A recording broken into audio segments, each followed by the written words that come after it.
totoo lang, nakakahiya sa buong mundo na ang Pilipinas is a Christian community, Christian country.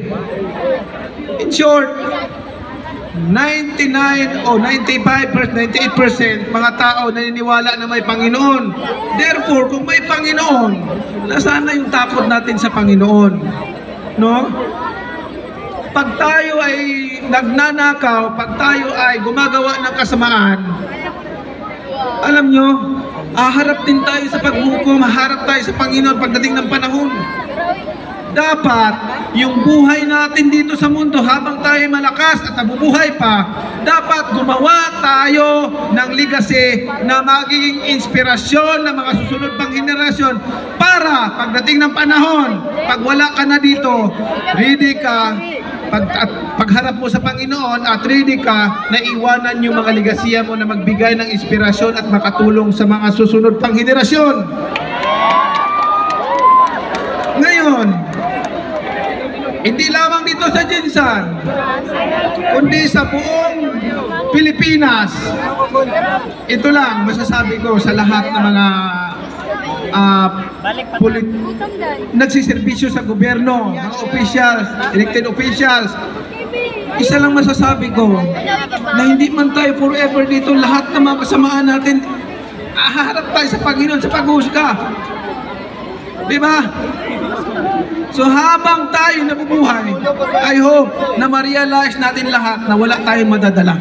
Kahit ano pa karami mong pera, kahit ano pa kasikat mo, kahit ano pa ka-powerful ng position mo, lilipas tayo, pagtanda natin, mawala natin sa mundo, magkakalimutan ang lahat ng yan. Pero, habang nandito ka sa mundo at malakas ka at marami kang ginawang ligasiya at nakatulong sa mga kabataan, sa mga tao, nagbigay ng inspirasyon, nakatulong sa kanila, ay hindi kanila makakalimutan kahit na ikaw ay wala na dito sa mundo. Wala na tayo dito sa mundo. Diba? So asahan ninyo, ang Manny Pacquiao nandito palagi. Totoong may malasakit, pagmamahal sa inyong lahat. And I'm always praying to God na lahat ng mga kasamaan na ginagawa dito sa gobyerno, i-expose ng Panginoon, i-expose para mabulgar ang lahat ng mga kasamaan nila na mga pagnanakaw sa gobyerno. Yan lang ang aking dasal sa Panginoon. Pasalamat ako sa ating Pangulo na si Bongbong dahil inumpisahan niya na imbestigahan ang mga korupsyon, which is alam niyo sa totoo lang, mga general, pakinggan niyo, alam niyo sa totoo lang, noon pa, nung ako ay senador, nag-comment na ako dyan na grabing korupsyon sa ating bansa, grabe ang korupsyon, nakikita ko eh.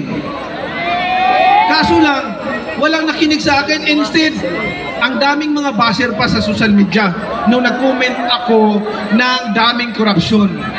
Siyempre, alangan naman ipikit ko yung mga mata ko, alangan naman isarado ko yung bibig ko. Nagsalita ako, hindi nung nagsalita ako, actually, daming mga basher sa social media, pero tingnan nyo ngayon yung sinasabi ko, naglabasan lahat. And para malaman nyo lahat na mula nung naupo ako ng 2016 at sa senador hanggang natapos yung termino ko, ang lagi kong iniimbestigahan korupsyon.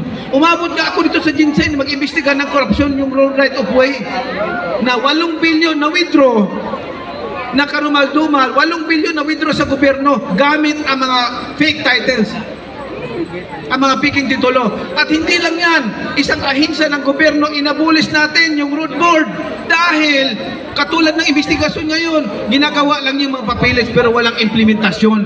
Bilyon-bilyon ang halaga pero hindi ako napakinggan, hindi nila nakita yon. Pero ginagawa natin yun kasi pagdating ng panahon, mawawala din sa mundo. At least, pagharap ko sa Panginoon, malinis ang aking konsensya na ang taong bayan, hindi ko kayo tinalikuran at ipinaglalaban ko kayo. Kahit tingnan nyo sa track record ko. Kaya, patuloy tayong gumawa ng mabuti dahil pagdating sa huli, yun nga, gusto ko doon sa heaven mapunta. Kaya, sa ating sinibra ngayon,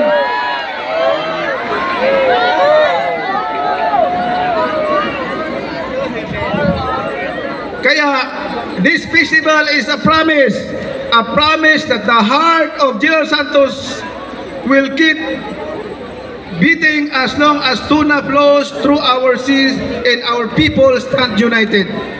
Importante ang panag-uban o panaghiusa natong tanan. Wala munang politika basta walang eleksyon. Ngayon, maghiusa kitang tanan. Magkahiusa kitang tanan, dapat dili ta divided. Kay the more na naghiusa ta, the more nga layo ang atong maabot og pag-asinso sa atong syudad. Kay kini tanan para magyapon na sa tuwa, para sa atong mga pamilya. So tonight, let us close this festival not just with fireworks, but with fire in our hearts. Fire to protect, to sustain, and to keep building the tuna capital of the Philippines.